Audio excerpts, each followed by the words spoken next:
So you have become single again.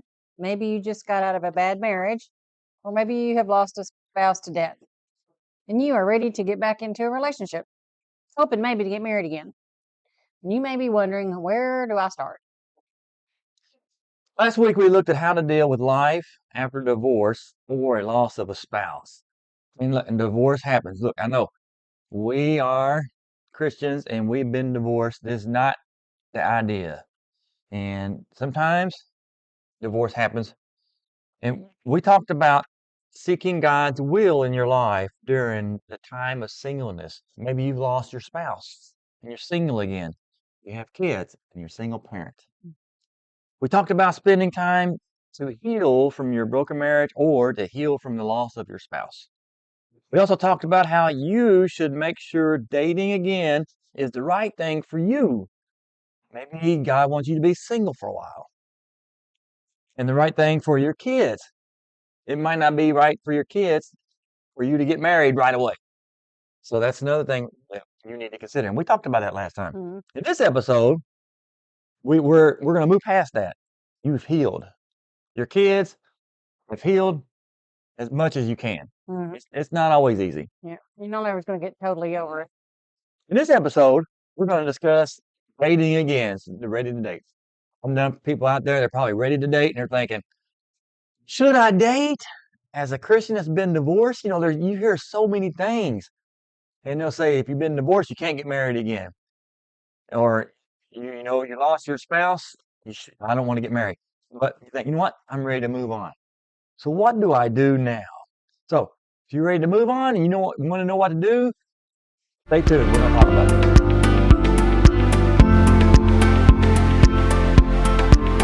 All right. So this is part 2 of our series, and it may go 3 or 4.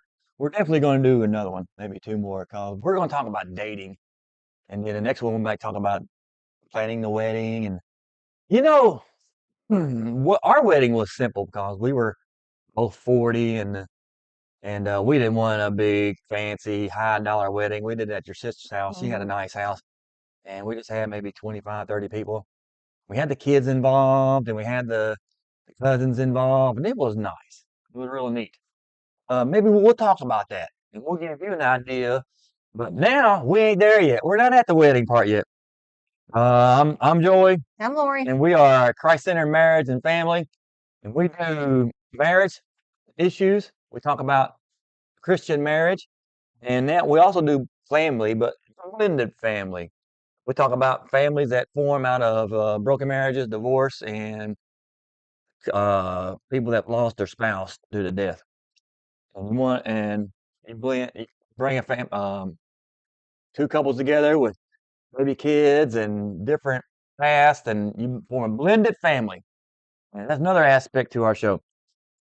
We recently did shows on why you should get married, and we did shows on why you should not get married. Some people get married, and we think you should get married, but you got to get married for the right reason. A lot of people get married for the wrong reason. I know I did. Mhm. We're talking about communication, how you can make communication better in your marriage, and we learned that one of the biggest problems in marriage is communication. We learned how to better that, and we did a show on how communication can hurt your marriage.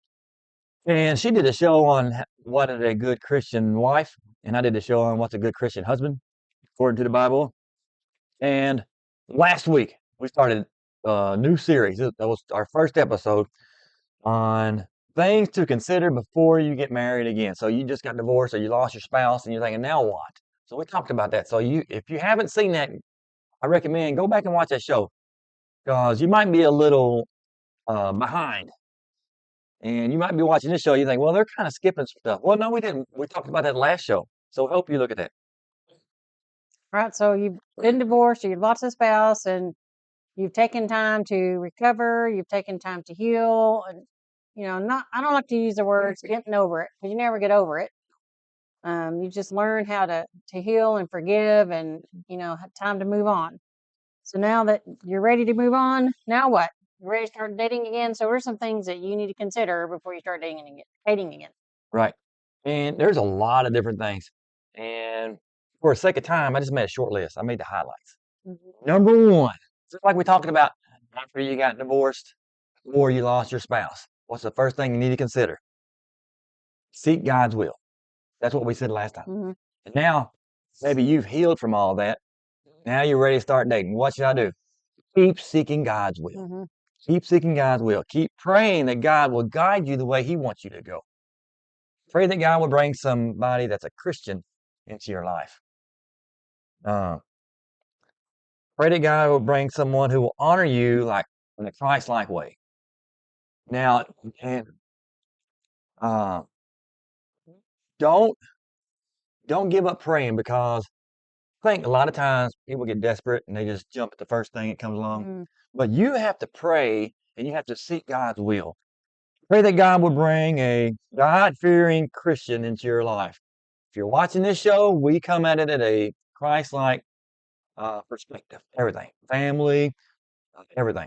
We are Christ-centered in everything we talk about.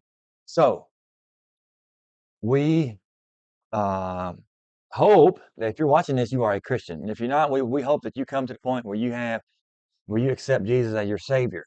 And once you do that, if you're not married or you want to get married, marry somebody that is a Christian, that believes good Christian biblical principles. Um, Pray that God will bring somebody into your life that's not only a Christian, but that will love you and respect you and love and respect you like Christ would want you to. Um, and you look, and you can't say, "Well, I found somebody that's a really great person. They're not a Christian, but I think I can work on it."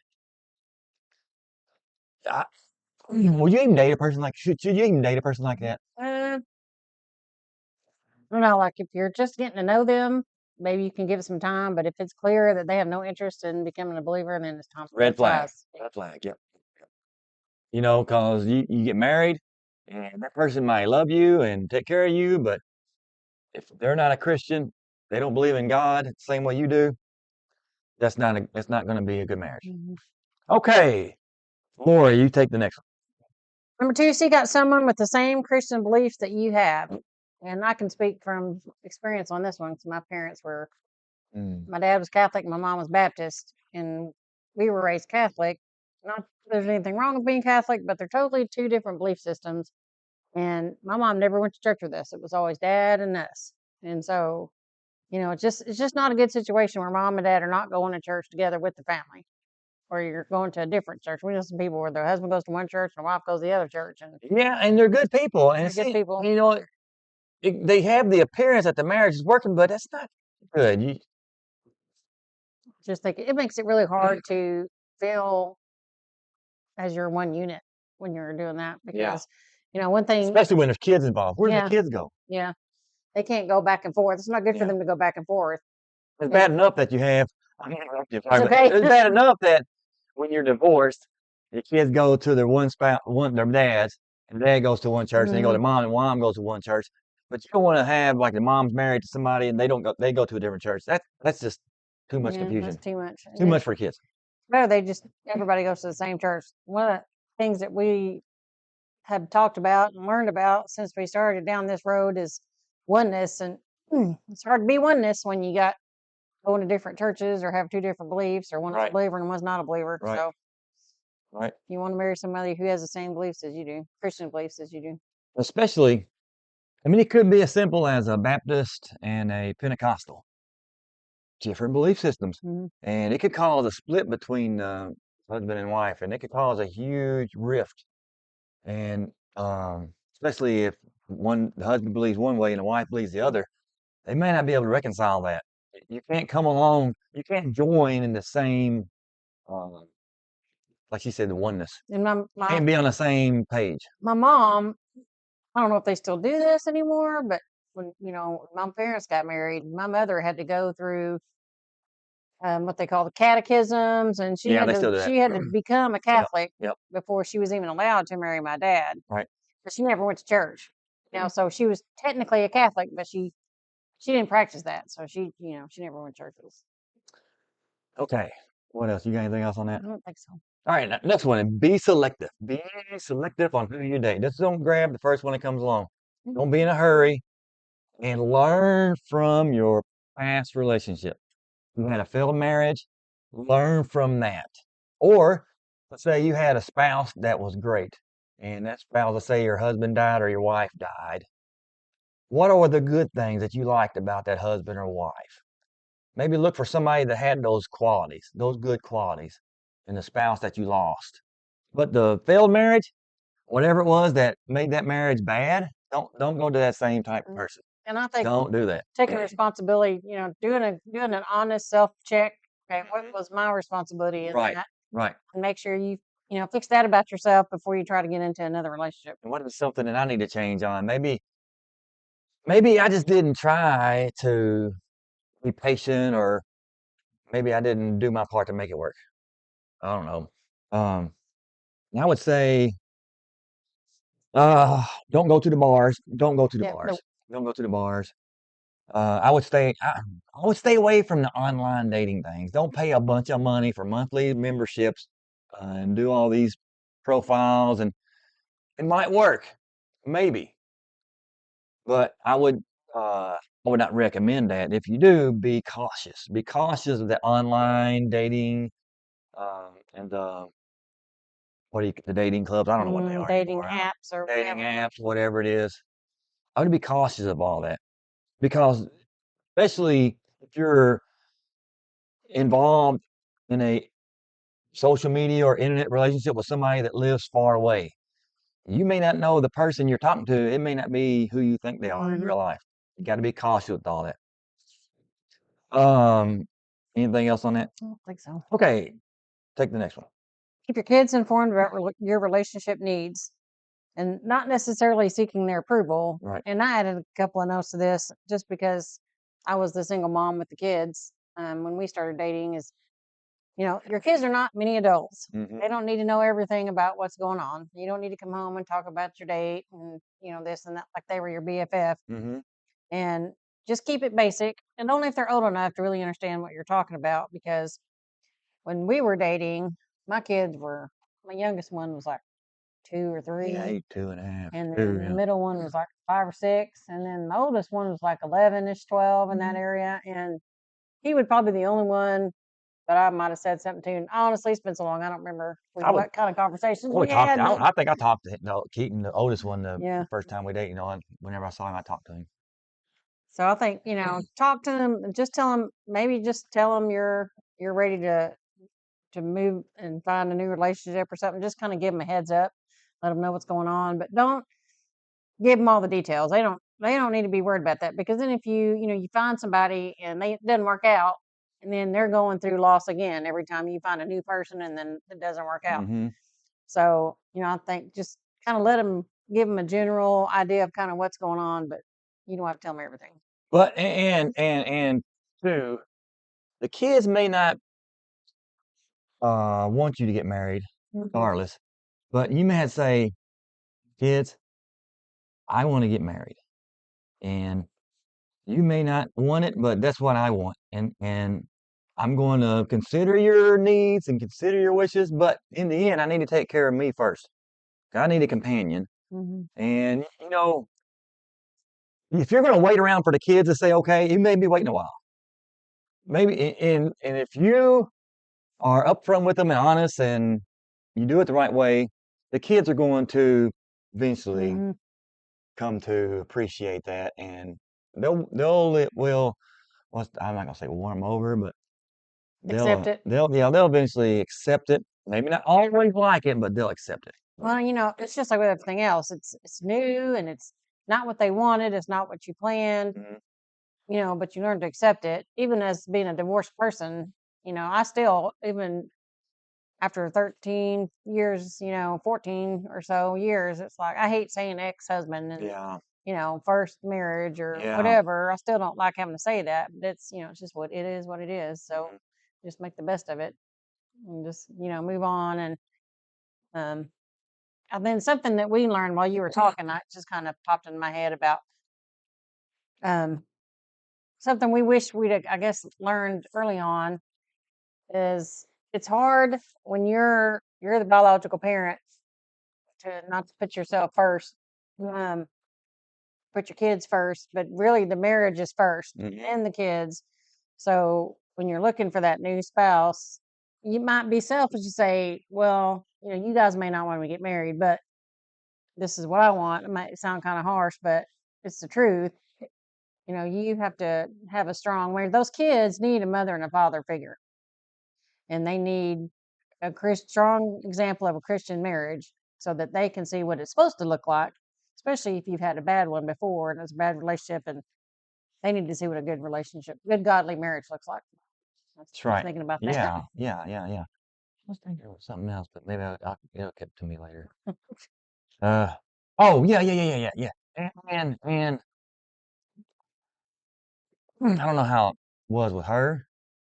I think it was kind of like this, but the kids are probably at first after the divorce, the kids probably gonna say, when you and dad getting back together, when you mom getting back together. Yeah, they So they're always gonna hope want, for you to get back they're together. gonna hope for you to get back together, but there's gonna come a point where you gotta, say, kids, we're not getting back together. Your mommy and dad are not getting back together. For one, your dad's already married somebody else, or your mom's already married somebody else, and you know that. Hmm. So you don't want to be mean about it. You want to be um, patient with them, but eventually you're gonna say, look, mom and dad's not getting married again, and I got to move on. Keep their best interest in mind, but you gotta You got to be truthful with you them. gotta be truthful, and you gotta if you're going to if your desire is to get married, you need to be upfront with them about it. Even if they're older kids, Hmm. some of the older adult kids are probably going to try to persuade you not to, but and you may have to get front and say, "Look, kids, I'm going to do it, whether you like it or not." The older kids. Hmm. Uh, okay. Anyways, okay. Now, next, date in a way that honors Jesus. It's pretty easy, and I don't know if I'm gonna make a lot of comments. I'm gonna say it. Don't sleep around. Yeah. Don't sleep around. I like the way we did it. Hmm. I'd come pick her up. At first, I would go pick her up. We'd plan a date when the kids were with their dad. Hmm. And so we planned it out, and I'd pick her up. We'd go out to a movie or dinner, or we were walking in the park or whatever we did. And then I'd take her home before 10 o'clock, old fashioned dates. And we'd sit at church together. And we didn't, um, we didn't forget the fact that we represented Jesus Christ. And as we were dating, we made sure that we tried our best to represent Jesus Christ, whether we're out in public or at home. Hmm. And we tried to we did pretty good with that. Hmm. Anything else to add with that? No, and I think that helps because when you don't do that, then you're bringing that baggage into your marriage, Yeah. and it just creates a lot of problems. So we decided we were going to wait. Hmm. We just said, oh, we're going to wait till after Yeah. we're married. So we did. That's right. And I'm not gonna make any assumptions to you out there, you know, but yeah, bring your boyfriend or your girlfriend, your potential new spouse, bring them to church, but don't give the appearance that you're going farther than you should. You know what I Hmm. mean? And that's not the place to do that anyway. Yeah, Being church. be um, don't have too much PDA. I guess I Yeah. want to say in church. I don't really know how to. Yeah. No touchy feelies. Yeah, be Christ-like. If you're dating adults, I whether mean, it's we didn't even do that. yeah, We sat in church. He might have put his arm around the back, mhm, like that or something, but we were never like, oh, honey, not too bad. we didn't do any of that. Not too bad, huh? Okay, so that's it. Okay, I'm done with that. Okay, next, Laura, take the next one. Slowly integrate your kids into your new relationship. And we kind of talked about that a little bit about the way we did things. Um, Once we had dated long enough, we felt like we were getting serious. Then we brought the boys into it, and they already kind of knew him anyway because we all went to church together and we worked in the kids program together. So they already knew him from church. So for us, it was a little bit easier because he wasn't a complete stranger that I had to introduce to them. They already knew him from church, so it was more of a okay, we're dating now, and we might, get married, and so I just kind of prepared them for that. And I don't really ever remember any real pushback from them on that. Of course, like I said, the two younger ones were probably too little to really have an opinion on that. But I don't remember Keaton ever being Yeah. upset or mad about Well, that. well, Keaton, especially Keaton, when we first started, kind of slowly started dating. I remember vividly. It was one of those. I think it was a youth Awana or kids service, kids meeting at church, and a bunch of us went outside and played basketball in the parking lot, and he was on my team, and we were playing some of the other men and the boys in the church, and he liked that. So he was thinking, "Oh yeah, I like this. This is going to be fun." So Yeah. I think I won him over pretty quick. Yeah.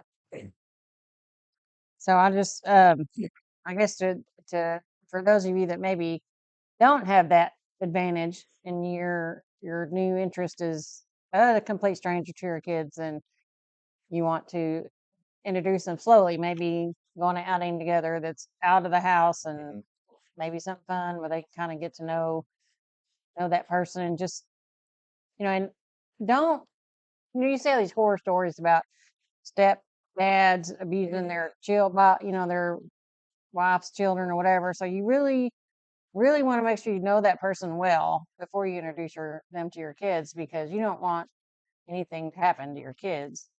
And then, and then you want to make sure that your relationship is serious enough that you don't feel like anything's going to happen as far as breaking up goes. So I can't say this enough. Your kids, if you date somebody and you include your kids the whole time and then you end up breaking up with them, that's just another loss that they're going to have to deal with. And then another loss. And, as a teacher, I see kids at school whose parents, their house is a revolving door, different people every week or whatever. And that's hard on those kids to deal with that. So just be mindful of that and, recommend slowly. Yeah, yeah. And don't you want to kind of balance the involvement with the other kids? Um, Men, I wouldn't don't get too huggy. Hey, kids, hey, Mm-hmm. don't do that. I would say hands off. Kind of, I would not even go for the hug right Mm-hmm. away unless they like say it's okay. Well, and even with our boys right now, we've been married 13 years and it's still a lot of fist bumps and Yeah, high that, fives and that's just the way they are. that's just the way they are. That's That's just what the way they they like. are. And Yeah. so in the step family book that we read, I'm sure you're gonna bring that up at some point, talks about that too. You as a step parent need to understand Mhm. what your stepchild is comfortable with and you don't need to if they're not comfortable with a hug, don't force a hug. If they're Mhm. not comfortable with whatever you figure out what they're comfortable with and that's how you interact with them. And the person dating the mother or the father of the kids, you may get some pushback. You may get some attitudes, and you just gotta take it. Take it with take it with some grace, and don't push back. Don't try and give back Try to force it. yeah, yeah. And don't try to force it. And don't expect the other kids to just love you right away. It's going to take time, Mhm. and that's something I mean, and that's you may have to say, you know what?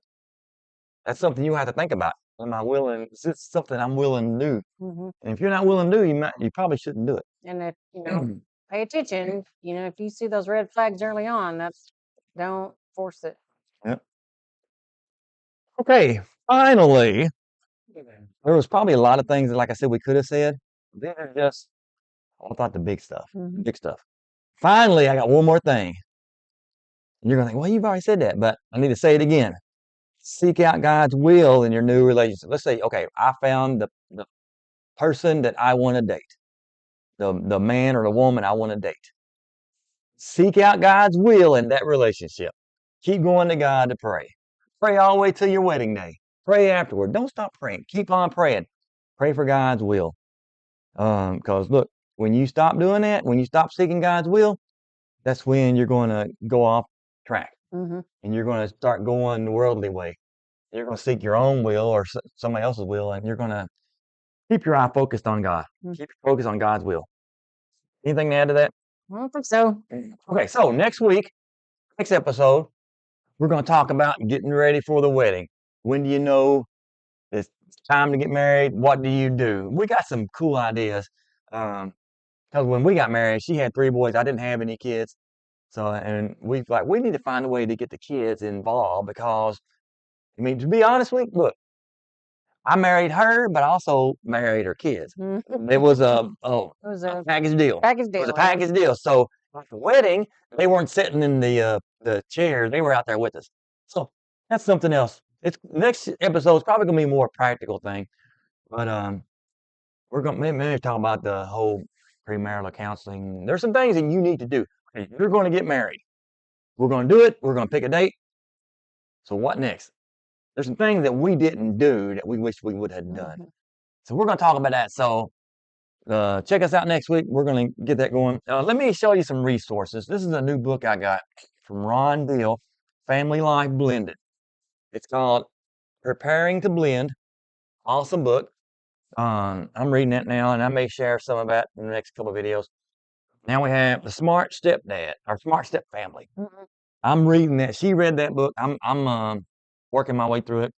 This is a great book to have. If you are getting married again and you're going to have a blended family, this is a must-read book. Even if you've been married for a little while. Yeah. We didn't discover that book till recently, and 12 years. we wish we'd had it. Married 12 years. You know, and sometimes I'm bad about saying, oh, we don't need to do that. But she's one of those, why don't we do this? I heard about this, and I'll say, yeah, I don't know about that. But sometimes I should just listen to her. Yep, I should listen to you. So husbands, if your wife's telling you to read these books, listen to her. So another great book, The Smart Stepdad. There's one for Ron Deal. There's one, a smart stepmom too. So if you're going to be a stepdad, there's your book. If you're going to be a stepmom, there's a book for you too. And this is one of the books I read, Building Love Together in Blended Families. This is Ron Deal with Gary Chapman. And most of the book is built around how to use the 5 love language tests to cater to your new Building family. relationships. Yeah, with not them. only, it's not only good to know, I need to know what her love language is. Then I need to know what her kids' love language is. And she needs to know what my kid, if I had kids, what my kids' love language are. It's a whole bunch of dynamics, and that book right there helps you. So that's another good book to have. There's also, if you're at the stage we're talking about now, dating. He's got a book, Ron Deal's got a book, Dating and the Single Parent. I don't have it because we're kind of past. I need to get it so I can share some stuff with you. Dating and the Single Parent by Ron Deal. I suggest you look that up too. There's some other good things too, but as far as blended family goes, those are the ones that I recommend the most. You got anything to add? Anything by Ron Deal. Anything by Ron Deal? He's great. Yes, great. And I did a online training with him for my blended family ministry certificate. So I have done a lot of. He's great. Now I'm not trying to make myself look good, but I have done training with him, and I do recommend him. That's why I'm bringing that up. I certify that Ron Deal is the man. He's the expert. Anything else before we wrap it up? I think that's it. I think that's it. Okay. Well, thank you for watching, and we'll hope that you stay tuned. And if you have not watched our previous show about what to do before you start dating, we recommend you watch that too. So we'll see you next time. God bless. Bye.